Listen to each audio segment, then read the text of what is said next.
Inna ila Ramadan wa sallimna Ramadan wa tasallamna minna mutaqabbalan amma ba'd. Bapak-bapak, ibu-ibu, jamaah salat Isya dan tarawih yang dimuliakan Allah. Alhamdulillah, dengan tidak terasa waktu berjalan begitu cepatnya. Malam ini merupakan malam yang ketujuh dari bulan suci Ramadan. Mudah-mudahan ibadah puasa kita diterima oleh Allah Subhanahu wa taala dengan ridha-Nya. Amin. Kita bersalawat kepada junjungan kita Nabiullah Muhammad sallallahu alaihi wasallam, tumpuan orang-orang yang beriman, panutan orang-orang yang du'afa, dan pujian orang-orang yang tertindas. Jamaah sekalian,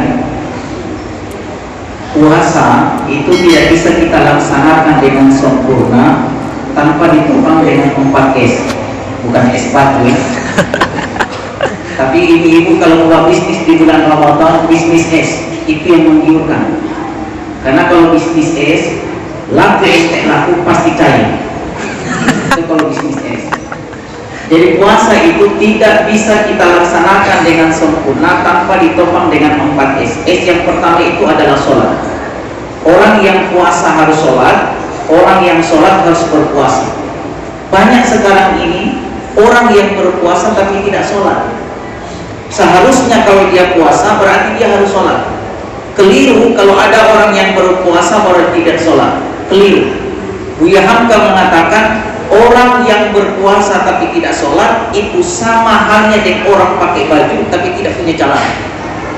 Kira-kira bagaimana modelnya itu kalau orang punya atasan tapi tidak punya bawahan? Makanya biasanya kalau laki-laki itu pakai baju, pakaian namanya, karena dia dipanggil pak, maka yang dia gunakan itu adalah pakaian. Kalau perempuan itu dipanggil bu, karena yang dia pakai itu adalah busana. Kalau perempuan pakai baju, ya bu sini. Makanya dalam Islam itu kenapa orang yang berpuasa itu harus sholat dan orang yang sholat harus berpuasa? Karena perlu saya sampaikan bahwa di zaman Nabi Musa alaihissalam ada seorang penzina. Dia berzina, dia hamil. Begitu dia hamil, dia pergi di padang pasir, dia melahirkan. Ketika anaknya lahir, dia bunuh anak itu. Sesudah itu timbul penyesalan. Dia datangi kepada Nabi Musa alaihissalam. Dia mengatakan, ya Nabi Allah, hari ini saya melakukan dosa yang besar. Apa dosamu? Saya berzina, saya hamil. Ketika saya melahirkan, saya bunuh bayi saya karena saya malu. Apa jawab Nabi Musa? Pergi kamu, keluar kamu. Tiada balasan kecuali api neraka. Ketika perempuan itu pergi, malaikat Jibril datang. Kenapa kau usir perempuan itu? Apa jawab Nabi Musa? Dosanya besar. Dia berzina, begitu dia hamil, dia melahirkan, lalu dia bunuh bayinya. Apa jawab malaikat Jibril? Maukah saya tunjukkan kepadamu satu dosa yang lebih besar daripada berzina dan membunuh bayi? Apa itu? Meninggalkan sholat dengan sengaja. Itu lebih besar dosanya daripada orang yang berzina dan membunuh bayi. Karena di hari kemudian nanti yang ditanya bukan apakah anda berzina, apakah anda pernah main judi, apakah anda minuman keras. Bukan itu yang dulu ditanya. Yang ditanya itulah tentang sholatnya. Kalau sholatnya baik, maka yang berikutnya baik. Tapi kalau sholatnya tidak baik, maka yang berikutnya juga tidak baik. Maka puasa itu tidak bisa dilaksanakan dengan sempurna tanpa ditopang dengan S yang pertama, yaitu sholat. Yang kedua, puasa itu tidak bisa kita laksanakan dengan sempurna tanpa ditopang dengan S yang kedua, sabar. Puasa itu mendidik kita menjadi orang yang sabar. Sabar itu mudah dipidatokan tapi berat dipraktikkan. Coba lihat kalau anak-anak muda mau berbuka, dalam dirinya itu begitu sudah lagi 10 menit mau berbuka, coba lihat di atas meja. Mulai dari apolonya, pisang ambonnya, dia punya kue, pokoknya 12 macam kue di atas meja, baru kelas komando. Di dalam diri begitu berbuka, katakan saya bikin. Tapi coba lihat, baru seteguk air yang kita minum, kenyang. Kemana nafsu tadi yang menggebu-gebu? Itulah indahnya puasa. Yang kedua, nasi itu halal habis maghrib, maksudnya menjelang berbuka. Minuman teh itu halal habis maghrib. Roti itu halal habis maghrib. Istri itu halal habis tarawih. Kalau habis maghrib, habis tarawih. Makanya di zaman Nabi ada seorang sahabat lapor kepada Nabi, ya Rasulullah, hari ini saya celaka. Ditanya, apa yang membuat anda celaka? hari ini saya mendatangi istri saya pada saat sedang berpuasa di siang hari. Apa jawab Nabi? Celaka Anda harus berpuasa 2 bulan berturut-turut. Dia bilang, ya Rasul, jangankan 2 bulan, 1 bulan saja tinggal mati, mau lagi 2 bulan. Kalau begitu Anda harus memberikan makan 60 orang fakir miskin. Dia bilang, ya Rasul, saya ini kadang makan 2 hari, hidup 3 hari, saya ini orang miskin. Mendengar dia orang miskin, Nabi masuk ke dalam rumahnya, dia ambil sekeranjang kurma. Ini kurma kau bawa di kampungmu dan sedekahkan kepada orang-orang miskin di kampungmu sebagai tebusan atas kesalahan yang kau lakukan. Dia jawab, ya Rasul, di kampung itu yang paling miskin saya. Nabi bilang, nggak makan yang sampai keluarga. Jadi puasa itu tidak bisa dilaksanakan dengan sempurna tanpa ditopang dengan yang kedua, sama. Yang ketiga, puasa itu tidak bisa kita laksanakan dengan sempurna tanpa ditopang dengan syukur. Orang yang berpuasa bersyukur. Ingat, ketika Allah mempertemukan kita dengan bulan Ramadan, berarti yakin dan percaya Allah ingin kualitas iman kita itu bertambah di hadapan Allah Subhanahu wa Ta'ala. Ingat, kalau kita beribadah karena Ramadan, maka yakin dan percaya Ramadan itu akan pergi dan berlalu.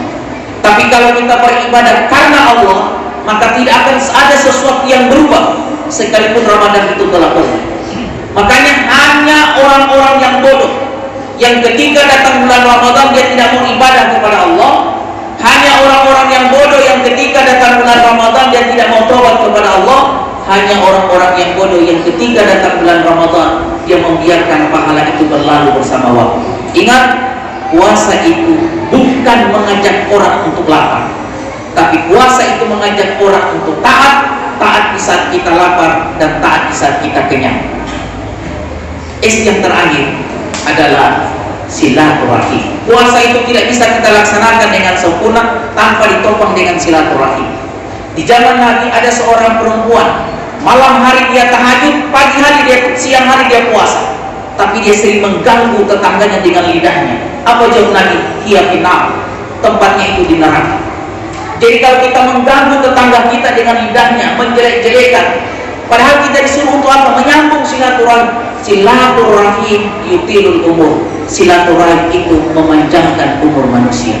Oleh karena itu, supaya tidak putus hubungan kita, maka selesai sholat bagi sesama Islam dalam artian laki-laki sama-sama. Hadis Nabi mengatakan, ma min muslimaini yaltaqiyani fayatasafahani illa ghufira lahum ma qabla ayyatafarraqa. Apabila 2 orang Islam laki-laki bertemu dan saling berjabatan tangan, akan diampuni dosanya selama mereka belum berpisah. Apalah artinya kita duduk berdekatan seperti ini tapi hati kita jauh? Lebih baik kita duduk berjauhan tapi hati kita dekat.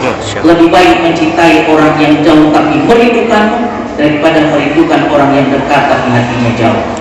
Ingat, dulu banyak laki-laki yang kecewa karena disakiti oleh orang yang dia cintai. Saya ulangi, dulu banyak laki-laki yang kecewa karena ditinggalkan oleh orang yang dia cintai.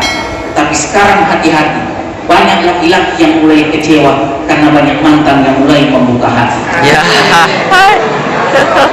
Ingat, mantan itu masa lalu, jodoh itu masa depan, dan jomblo itu masa lalu.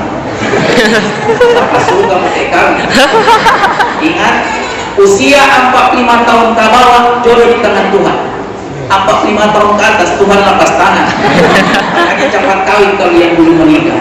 Jamaah sekalian yang sama dimuliakan oleh Allah Subhanahu wa Ta'ala, sebelum saya akhiri, mohon maaf, biasanya kalau ceramah terlalu panjang itu orang protes. Kalau terlalu pendek juga orang protes. Saya ingat ada seorang ustadz dia ceramah. Dia bilang judul ceramah saya pada malam hari ini hal-hal yang membatalkan puasa. Jamaah batalnya, kalau cuma itu terus tahu. Baru 5 menit dia ceramah, orang pulang semua, tinggal Pak Imam sendiri yang mendengarkan ceramah. 15 menit selesai dia ceramah, dia bilang, Pak Imam, saya tidak menyangka baru 1 menit saya ceramah orang pulang semua, cuma Anda sendiri yang tidak pulang. Kira-kira apa yang menyebabkan Anda tidak pulang? Pak Imam bilang, bagaimana saya mau pulang sampai sejadi ente injak? Kalau ente injak saya yang duluan pulang. Saya rasa barangkali ini dapat saya sampaikan. Terima kasih atas perhatiannya. Mohon maaf atas segala kekurangannya. Hujan tidak pernah tahu dia jatuh membasahi apa, tapi air mata seorang hamba bisa tahu dia jatuh untuk siapa. Demikian, assalamualaikum warahmatullahi wabarakatuh. Waalaikumsalam warahmatullahi wabarakatuh.